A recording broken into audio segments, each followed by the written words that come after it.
It's Brunch with Brian. We are back, and today it's National Small Business Day and it's National Clean Your Room Day.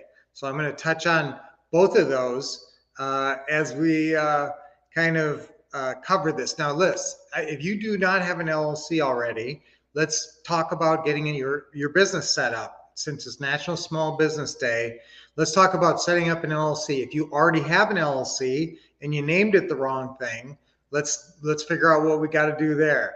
All right. So for your main, you're gonna have three different kinds of LLCs for your small business. This is a real estate investing business that you're going to have. You're going to have three different types of LLCs. You're going to have one LLC that's going to be your operating LLC. Now, that's the one that I want to have a name that sounds like it could be a management company. There is a certain point in the deal where you are holding up a check, you're giving them a check right before they sign to agree to the deal. So you're handing them this check. I want this check to look as professional as possible, and it should have this name on it, whatever your operating LLC name is. And I want it to have one of these three words in the title. Okay, either properties, homes, or real estate. One of those three. And that will tell people what you do. I've seen people who name their business. One of our students wanted to name her business Capri International. What is that? It sounds like he said, well, how about Capri Investing? Now, see, investing, I'm okay with the word investing, but I would rather have you put management in there. Okay, because I want people to think of this. This is the company that all your renters will send checks to. This is what they'll write on the check. And so again, something with real estate in it, homes or properties, and make it sound like it's a respectable company that's been around a while, that's credible. So not some crazy name, but like Regal Real Estate Management. That would be very good. Or Pinnacle Properties, or I like alliteration, so I always go for alliteration. Or a Heartland Homes. So if you're in the Heartland, that would be a good name for your company, Heartland Homes LLC. Okay. Now you can throw the word management on there if you want.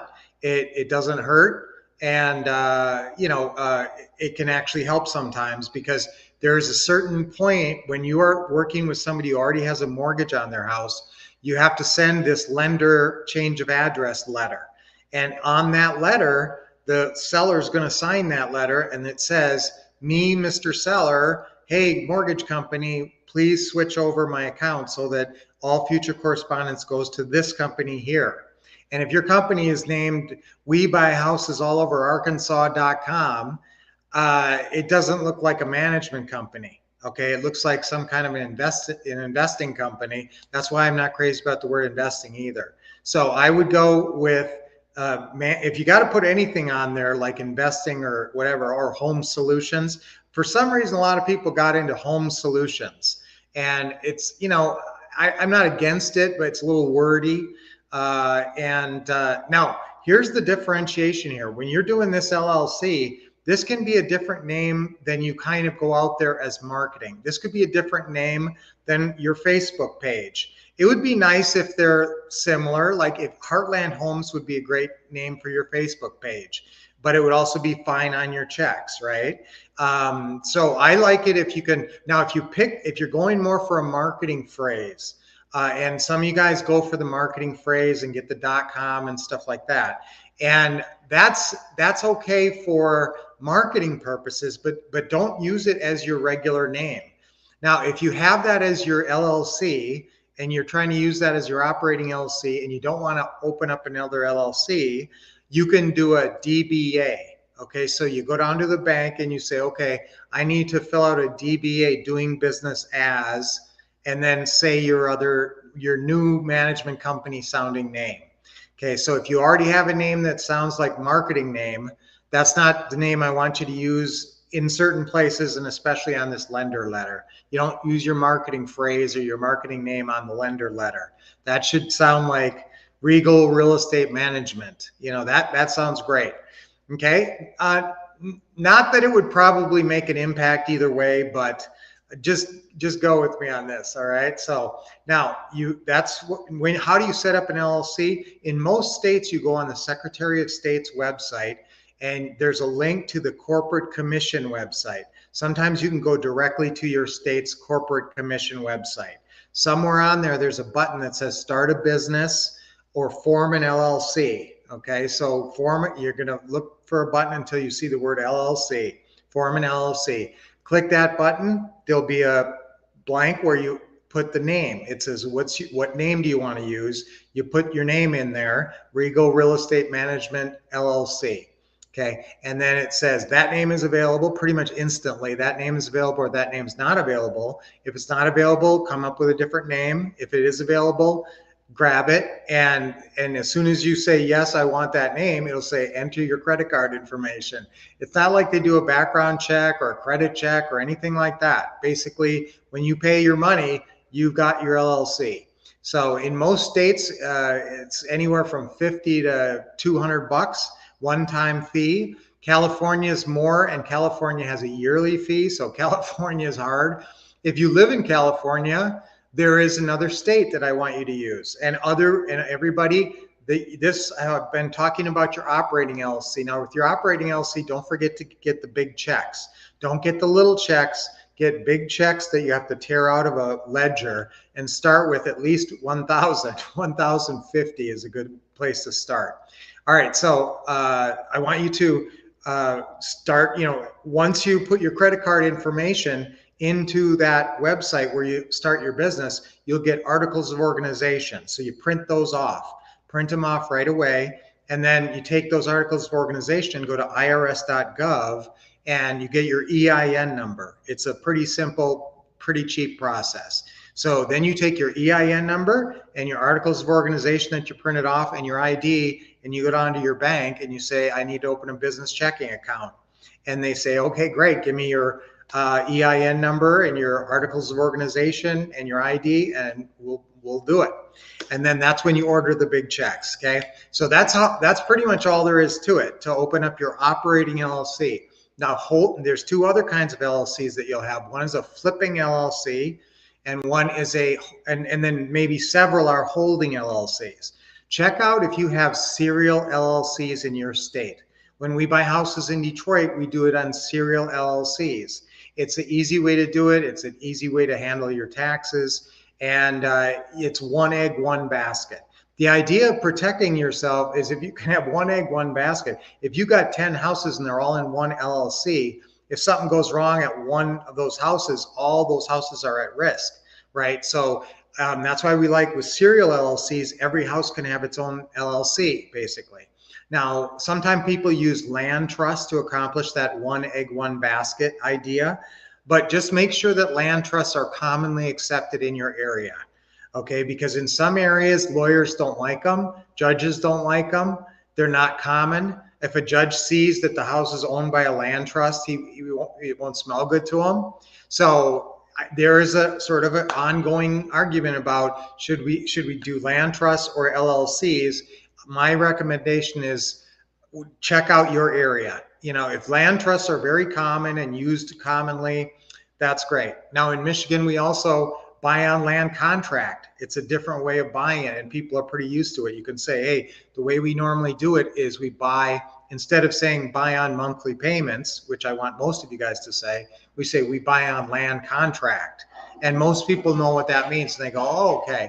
And it's a commonly used phrase there. So Ohio also has that. There's other states that have that. So check out, and this is where you talk to a title company rep. Okay, title company reps they want business. They usually will spend plenty of time answering all your questions. And try calling a title company rep that's a little bit farther away if you don't want to embarrass yourself on the first call and ask a bunch of dumb questions. But I'm telling you that usually if you call an attorney and ask them these any dumb question, they'll say, well, come in and I'll see you for $150 or whatever it is. Whereas a title company person will pretty much answer your questions, and they close deals all the time. So they pretty much know what documents are used and what documents are common. So if you're talking to a good title company rep, you say, do you see a lot of land trusts around here? Do a lot of people buy properties in land trusts, or is that more uncommon here? And if they say, well, that's pretty uncommon, I don't remember last time I saw anybody taking ownership in a land trust, then I would definitely be thinking LLC. Okay. Now, trust, sometimes people use trusts for their own properties, like their own house. Your own property should be in maybe a land trust, some kind of a trust. There's all kind of trusts that you can do, and I will let you research that on your own. But I don't want even your own personal house held in your own personal name. It should be in some kind of a trust. And it's not a bad idea to have, if it's you and your spouse, to actually put one of your kids on there for like 1% and have it owned by the trust in that proportions, 49%, 49%, and 2%, something like that. Okay, that's just another side tip. So when I've told you how to form your business, how to get your business checking accounts. Now, if you are doing, that's just for your operating LLC. There's two other kind of LLCs here. Let me catch up with you guys and see what you are asking me, because maybe I'm going and you have good questions along the way. Good morning, Robert. Good to see you. KJ, look at all those hearts. Makes good sense. Sound advice. Thank you, Robert. Memo, good morning. Pumped and ready to go. All right, great info. Okay, have an LLC that sounds professional and respectable. Yep, talked about that. That's going to be your operating LLC, okay, that has the bank account and all that. Do I recommend X as a trustee? I do not recommend that, actually. That's a very complicated question, Tony. And you know what? If you have some attorney working with you on that, that's a certain way to do it, okay? Michigan has serial LLCs. That's funny. Guys, obviously serial LLCs is spelled S-E-R-I-A-L. And Tony made a funny pun there with cereal. That's funny, Tony. You're so funny. It is New Mexico. All right. Well, I'm New Mexico, guys. Entity structuring, yes. All right. So now let me finish up how you're doing this. Now, the state that you go to, if you are in California and it's real expensive, or if every house you buy, every LLC is on public record, there's no anonymity. The whole goal is to have a lawyer look you up on public record and not get excited, not see 50 properties or 10 properties or more than one property. Maybe if they look you up on public records, your own personal house is in your name or was in your name at some point before you put it into a trust. And so they'll see your own personal house, but they won't see 50 other houses. Now, if you form an LLC that acts as a trustee for the other LLCs, that LLC will be on public record, and therefore your name will be on public record connected to a whole bunch of houses. So I want your name nowhere to be found. And that's why we like New Mexico. The 3 states that most people know about are Delaware, Wyoming, and Nevada. And they say, oh, I think those are the states you're supposed to use for LLCs if you want more anonymity. Well, those give you a certain level of anonymity. New Mexico is where I want you to go. New Mexico does not even have your name. If they subpoenaed any of those other states, they'd turn over your name. Okay, New Mexico doesn't even have your name. They only have the name of your registered agent. I've used 2 registered agents in New Mexico. One of them is called Northwest Registered Agents. The other one is called Cindy Does New Mexico. Okay, she's fun. She's great. She knows New Mexico. She lives in New Mexico, and she's helpful. And so call them both. Northwest Registered Agent, Cindy Does New Mexico. Either one would be fine. Now, they are your registered agent. You do not have to have a physical address in New Mexico because you have a registered agent. and they're very affordable. This is the most affordable way to go that I've ever found, where you really have true anonymity. So if you're holding a whole bunch of properties, this is where you do your holding LLCs. And it doesn't matter that they're in New Mexico and the properties are in some other state.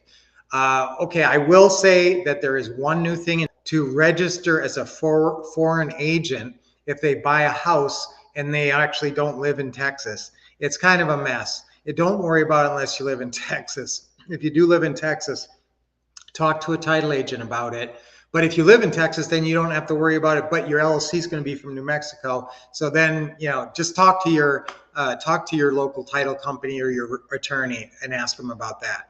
That's why it's important to talk to your local title company. There's so many title companies out there. Just call like 3 or 4 that are kind of farther away from you, and knowing that you can ask them any dumb thing in the world and it doesn't matter. But they're going to want to work with you. If you build a good rapport. You want to have a nice title company right down the street from you. So eventually, when you get your questions answered, call the guy down the street or the gal down the street and say, hey, this is what I want to do. And this is how I buy properties. Once you do your research.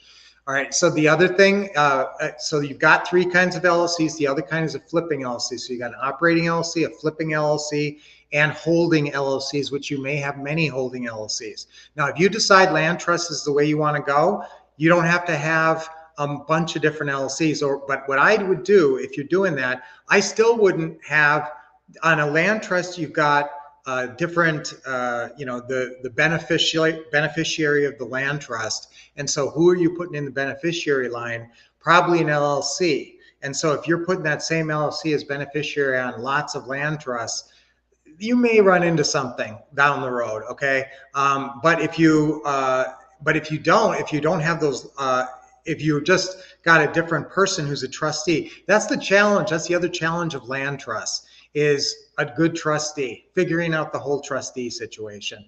And so, it's better if it's just somebody that you trust, as opposed to being your own trustee through LLCs. And that's my opinion, but I'm not an attorney. I should say that. I should make a big disclaimer, guys. I am not an attorney. I have been around attorneys and talked to attorneys a lot, so I have some ideas of how to do things, but these are the way I know how to do things. They may not work for you, so please seek your own legal representation before you do stuff, okay? All right, I had to say that, right? All right, so, but now I want you to also, so that's it, guys. That's how since it's National Small Business Day, I wanted to go through how to set up your own small business. And like I said, it's not hard. In most states, you can have an LLC within, half an hour for $50 or less. So it's pretty fast and easy to get those articles of organization printed off, get your EIN number from irs.gov, and get down there and get your bank account opened. I want listen, even if you're in California, okay, this is the only place where maybe I would say everybody should have their operating entity in their own home state. Okay, so your operating entity should be in your own home state, but your operating entity isn't holding a bunch of properties. So that one LLC that says, Regal Real Estate Management LLC or whatever, that's your one LLC that'll be in your state. Yes, it will be visible. Anybody who pulls up public records will see that there's your name. If they look for you on public records, any LLCs that you're connected to will pop up, and that is one that will pop up. I just don't want a bunch of holding LLCs that have properties in them to pop up as well, so the lawyer licks their chops. I want an attorney, if they do any research on you, it looks like you got maybe your own house, but you ain't some rich real estate investor. That's the whole key here. So that's why we go for the anonymity. I mean, if they actually sue you, if they actually do, you do have a certain obligation for disclosure, and you're not going to hide stuff, because then you're going to be up for perjury charges. So yes, if anybody says, what do you got? If some attorney is suing and you have to disclose your assets, then you're not going to play games with that. But that's why I want you to don't get to that point. If the attorney doesn't think there's anything there to be sued, he probably won't even take the case. So that's the idea there, guys. Okay, did I miss any comments here? Good stuff. Morning, everybody. Good morning, Charles. And yeah, so I got it all. So guys, if you have more questions on this, because this is one of the most complicated things that I talk about, and remember, every state, the reason that it's complicated is because there's 50 states and every state has their own rules. And that's why it's a little bit complicated. Remember, your NOD lists come from your county. If you're looking for pre-foreclosures like we were talking about yesterday, and you can get them from a title company person. So if you're talking to a title company person, make sure you ask them, if you're asking them some questions about how people are commonly buying, make sure to ask them, hey, can I get a list of NODs from you every day? Can you email me that? That's important. That comes from your county, but LLCs are a state thing. So each different state has different rules for how you do it. And they have their state corporate commission site. That's normally where you go through.